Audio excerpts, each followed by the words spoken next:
నమస్కారం truth news కి స్వాగతం హెడ్లైన్స్ చూద్దాం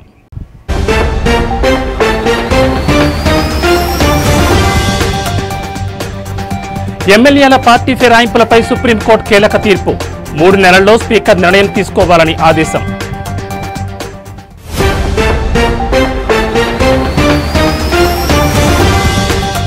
ఏపీ లిక్కర్ స్కామ్ కేసులో కీలక పరిణామం ముంబైకి వెళ్లిన సిట్ టీం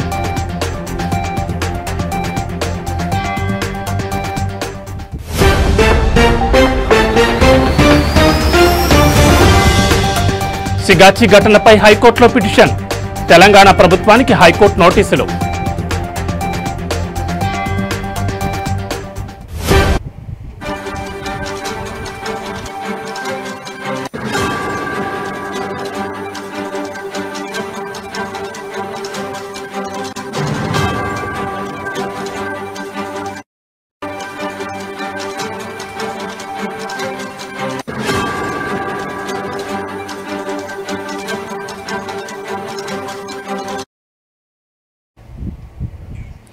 బులెటిన్లో బ్రేకింగ్ న్యూస్ చూస్తున్నాం. దేశమంతా ఉత్కంఠతో ఎదురు చూస్తున్న పార్టీ ఫిరాయింపుల కేసులో తీర్పు వెలువడింది.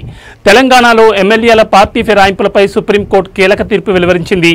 చీఫ్ జస్టిస్ బిఆర్ గవాయ్ ధర్మాసనం తీర్పునిచ్చింది. 3 నెలల్లో స్పీకర్ నిర్ణయం తీసుకోవాలని సుప్రీంకోర్టు ఆదేశించింది. న్యాయస్థానమే వేటు వేయాలన్న పిటిషనర్ల విజ్ఞప్తిని సుప్రీంకోర్టు తిరస్కరించింది.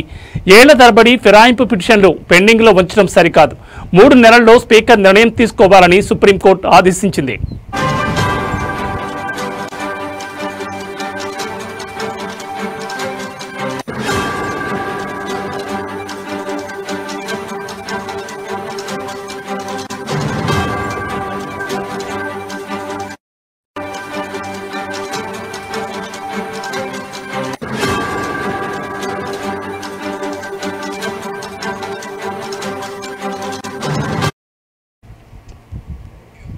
తమ పార్టీలో గెలిచిన 10 మంది ఎమ్మెల్యేలు కాంగ్రెస్ పార్టీలో చేరారని వాళ్లను అనర్హులుగా ప్రకటించాలంటూ సుప్రీంకోర్టును ఆశ్రయించింది బీఆర్ఎస్.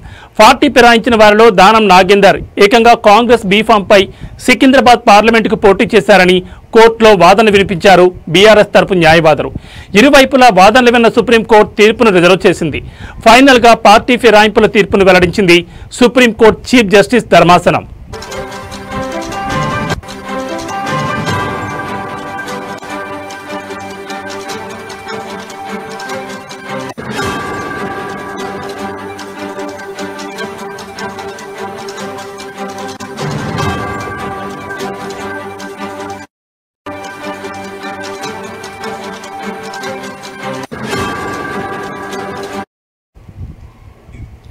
దేశమంతా ఉత్కంఠతో ఎదురుచూస్తున్న పార్టీ ఫిరాయింపుల కేసులో తీర్పు వెలువడింది. తెలంగాణలో ఎమ్మెల్యేల పార్టీ ఫిరాయింపులపై సుప్రీంకోర్టు కీలక తీర్పును వెలువరించింది. చీఫ్ జస్టిస్ బిఆర్ గవాయ్ ధర్మాసనం తీర్పునిచ్చింది. 3 నెలల్లో స్పీకర్ నిర్ణయం తీసుకోవాలని సుప్రీంకోర్టు ఆదేశించింది.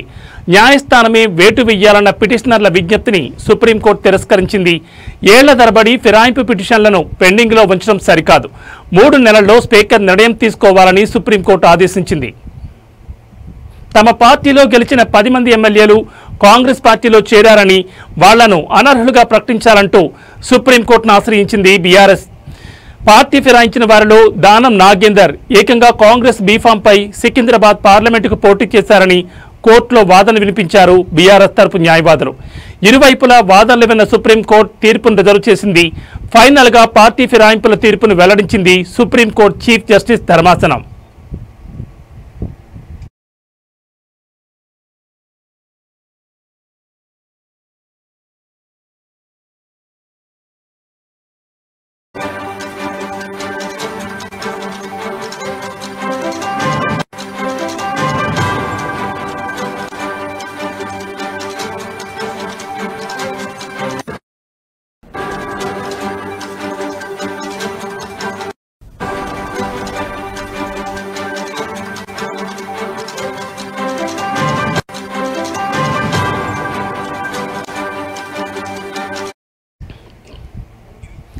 బులెటిన్లో మరో బ్రేకింగ్ న్యూస్ చూస్తున్నాం. ఆంధ్రప్రదేశ్ లిక్కర్ స్కామ్ కేసులో కీలక పరిణామం చోటు చేసుకుంది.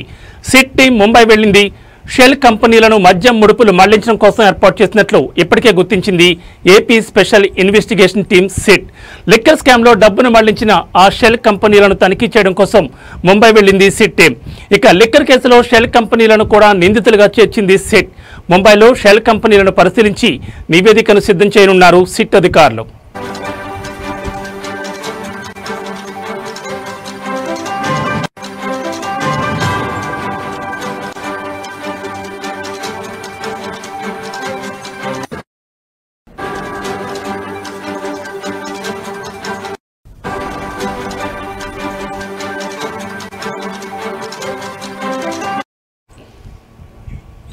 మరోవైపు లిక్కర్ స్కామ్ కేసు కీలక నిందితుడు కేసిరెడ్డి అనుచరుడుగా ఉన్న వరుణ్ విచారణ కొనసాగుతోంది.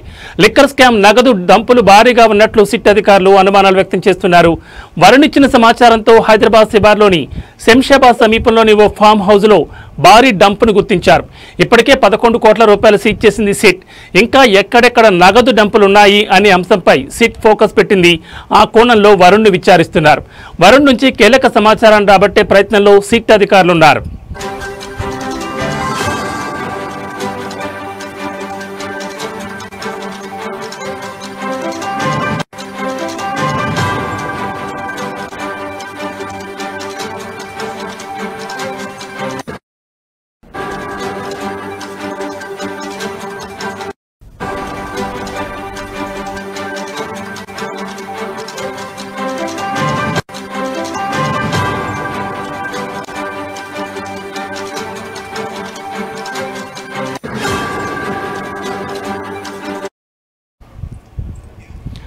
ఆంధ్రప్రదేశ్ లిక్కర్ స్కామ్ కేసులో కీలక పరిణామం చోటు చేసుకుంది. సిట్ టీం ముంబై వెళ్లింది. షెల్ కంపెనీలను మద్యం ముడుపులు మళ్లించడం కోసం ఏర్పాటు చేసినట్లు ఇప్పటికే గుర్తించింది AP special investigation team. Liquor స్కామ్లో డబ్బును మళ్లించిన ఆ షెల్ కంపెనీలను తనిఖీ చేయడం కోసం ముంబై వెళ్లింది సిట్ టీం. ఇక లిక్కర్ కేసులో షెల్ కంపెనీలను కూడా నిందితులుగా చేర్చింది సిట్.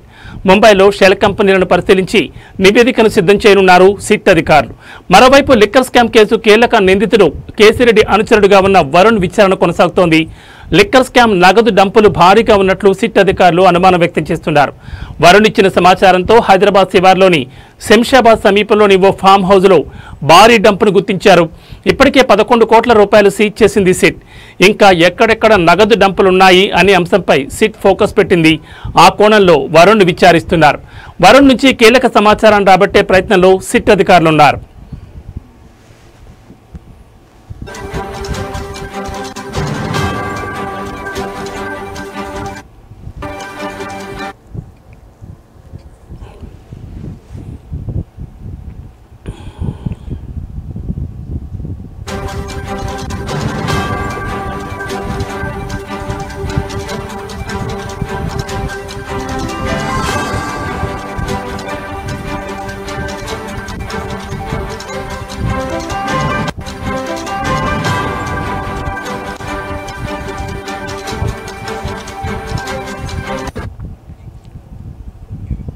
బులెటిన్లో మరో బ్రేకింగ్ న్యూస్ చూస్తున్నాం. సిగాచి పరిశ్రమలో పేలుడు ఘటనకు సంబంధించి తెలంగాణ ప్రభుత్వానికి హైకోర్టు నోటీసులు జారీ చేసింది. ఈ ఘటనపై కె బాబురావు అనే వ్యక్తి హైకోర్టులో ప్రజా ప్రయోజన వ్యాజ్యం దాఖలు చేశారు. సిగాచి యాజమాన్యం సరైన భద్రతా చర్యలు తీసుకోకపోవడం వల్లే పేలుడు సంభవించిందని పిటిషన్లో పేర్కొన్నారు.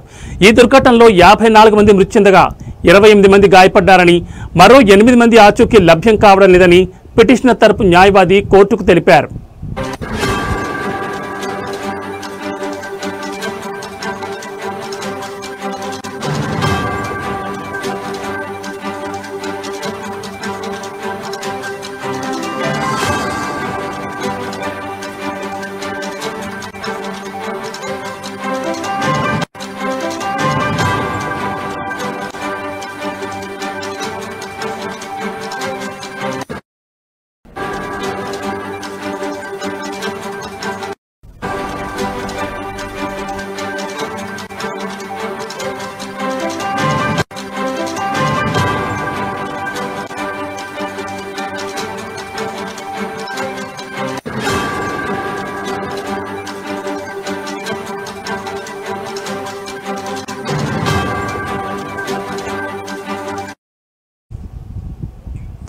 మృతుల ఆచూకీ లేని కుటుంబాలకు గాయపడిన వారికి ప్రభుత్వం ప్రకటించిన పరిహారం ఇప్పటి వరకు చెల్లించలేదని పిటిషన్లో పేర్కొన్నారు.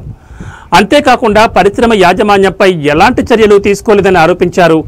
పేలుడుకు గల కారణాలను అన్వేషించేందుకు ఏర్పాటు చేసిన కమిటీ నివేదికను బహిర్గతం చేయాలని కోరారు.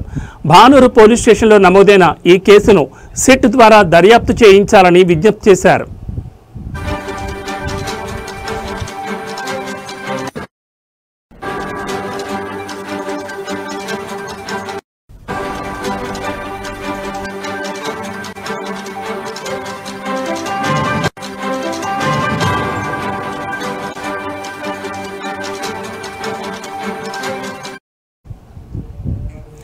భవిష్యత్తులో ఎలాంటి ప్రమాదాలు పునరావృతం కాకుండా అన్ని పరిశ్రమలలో భద్రతా చర్యలు పటిష్టంగా ఉండేలా చూడాలని ప్రభుత్వాన్ని ఆదేశించాలని ఆ పిటిషన్లో కోరారు.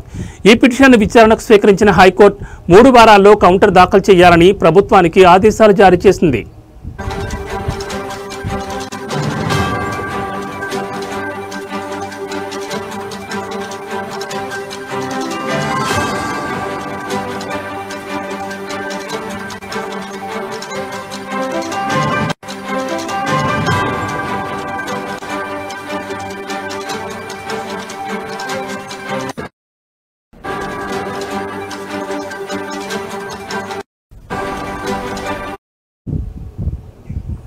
సెగాచి పరిశ్రమలో పేలుడు ఘటనకు సంబంధించి తెలంగాణ ప్రభుత్వానికి హైకోర్టు నోటీసులు జారీ చేసింది.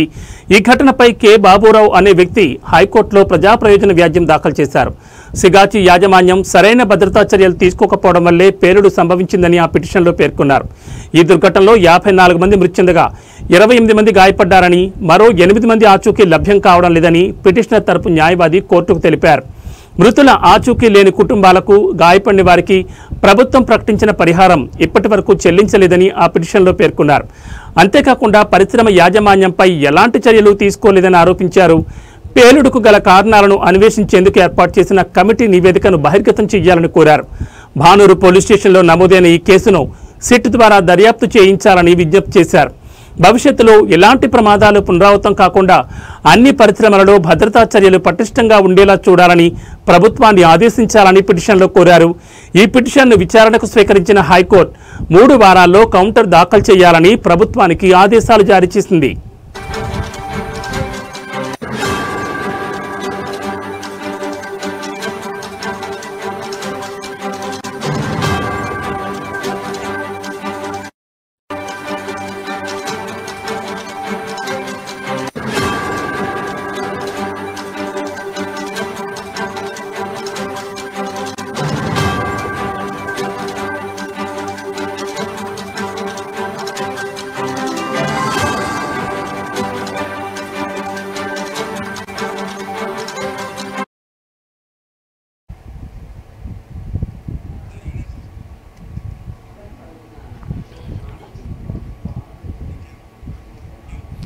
అచ్చంపేట నియోజకవర్గంలోని కాంగ్రెస్ పార్టీ ముఖ్య కార్యకర్తలు మరియు అభిమానులు, ఇతర అనుబంధ సంఘ నాయకులకు అచ్చంపేట ఎమ్మెల్యే వంశీకృష్ణ ఓ ప్రకటన ద్వారా సందేశాన్ని తెలియజేశారు.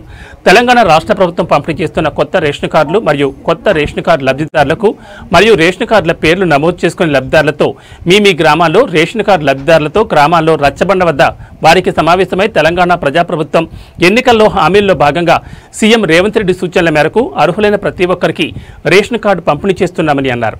అదేవిధంగా తెలంగాణ ప్రభుత్వం అమలు చేస్తున్న సంక్షేమ పథకాల గురించి ప్రతి ఒక్క లబ్ధిదారునికి అర్థమయ్యే విధంగా మీరు వారిని క్షుణ్ణంగా వివరించాలని సోషల్ మీడియా మరియు వాట్సాప్, ఫేస్బుక్, ఇన్స్టాగ్రామ్ ద్వారా విస్తృతంగా ప్రచారం చేయాలని ఎమ్మెల్యే వంశీకృష్ణ పేర్కొన్నారు. విజ్ఞప్తి, ప్రతి ఊరిలో కొత్త రేషన్ కార్డులు కానీ లేకుంటే అదనంగా పేర్లు యాడ్ చేసినటువంటి రేషన్ కార్డులు కానీ ఒక 50 నుంచి 100, 200 వరకు ఉంటాయి.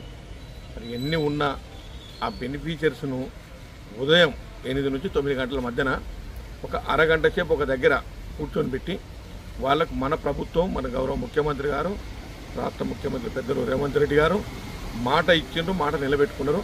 కాంగ్రెస్ పార్టీ ప్రభుత్వం, తెలంగాణ రాష్ట్ర ప్రభుత్వం, ముఖ్యంగా పెద్దలు రేవంత్ రెడ్డి గారి వారి సూచన మేరకు, వారి ఆశీర్వాదం వల్లనే ఈ రేషన్ కార్డులు వచ్చినాయి.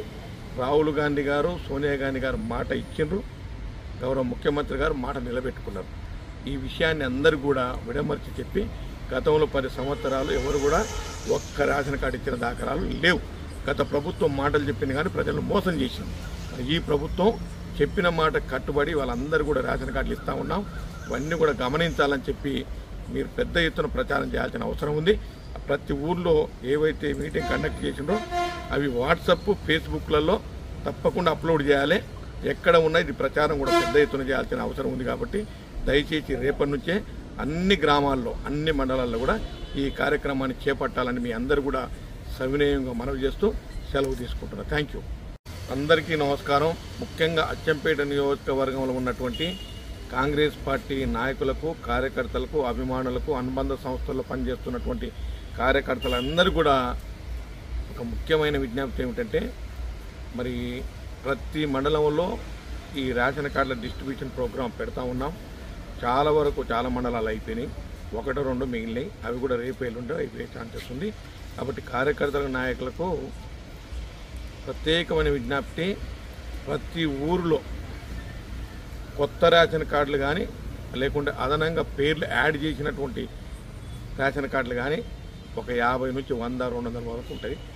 మరి ఎన్ని ఉన్నా ఆ బెనిఫిషియర్స్ను ఉదయం 8 నుంచి 9 గంటల మధ్యన ఒక అరగంట సేపు ఒక దగ్గర కూర్చొని పెట్టి వాళ్ళకు మన ప్రభుత్వం, మన గౌరవ ముఖ్యమంత్రి గారు, రాష్ట్ర ముఖ్యమంత్రి పెద్దలు రేవంత్ రెడ్డి గారు మాట ఇచ్చిండ్రు, మాట నిలబెట్టుకున్నారు.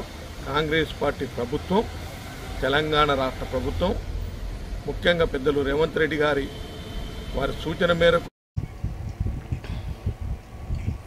విశాఖలో జీవీఎంసీ అధికారులు ఎన్ని దాడులు చేస్తున్నా, పదుల సంఖ్యలో వాహనాలు సీజ్ చేస్తున్నా కోడి వ్యర్థాల మాఫియా బహిరంగంగానే రెచ్చిపోతోంది. దాడులు చేస్తున్న జీవీఎంసీ అధికారులు వార్తలు ప్రసారం చేస్తున్న జర్నలిస్టులపై బహిరంగంగా భౌతిక దాడులు చేస్తున్నారు. కోడి వ్యర్థాల రౌడీ ముక్కలు. జీవీఎంసీ డంపింగ్ యార్డుకి తరలించాల్సిన వాహనాలు ఇతర జిల్లాల్లో ఉన్న చేపల చెరువులకు తరలించి కోట్లాది రూపాయలు అక్రమంగా ఆర్జిస్తున్నారు అంటూ ట్రూత్ న్యూస్ ఛానల్ వరుస కథనాలకి విశాఖ జిల్లా కలెక్టర్ స్పందించి వెంటనే కోడి వ్యర్థాల టెండర్లు రద్దు చేశారు. సాక్షాత్తు జిల్లా కలెక్టర్ ఆదేశాలు బేఖాతరు చేస్తూ కోడి వ్యర్థాల మాఫియా యథేచ్ఛగా వ్యర్థాలు రవాణా చేస్తూ ఇటు అధికారులు అటు జర్నలిస్టులపై దాడులు చేస్తున్నారు.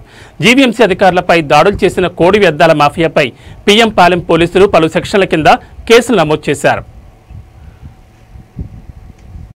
మరి నెంబర్ ప్లేట్ ఉండకూడదు కదా, ఏదో ఒకటే ఉండాలి. మరి మీరు ఏం చేస్తున్నారు?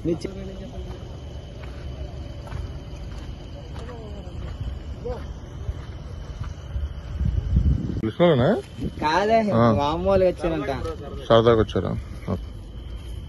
ఇదో నంబర్ ప్లేట్ ఇంకోటి వీడియోలు తీయండి.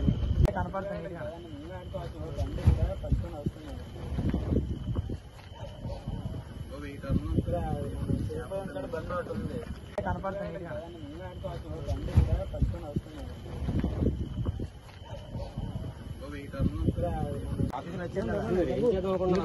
నెంబర్ ప్లేట్ మార్చుకోండి. అది వేరు ఇది వేరు, అసలు ఏంటి ఉద్దేశం ఏంటి? సమాధానం చెప్తారు.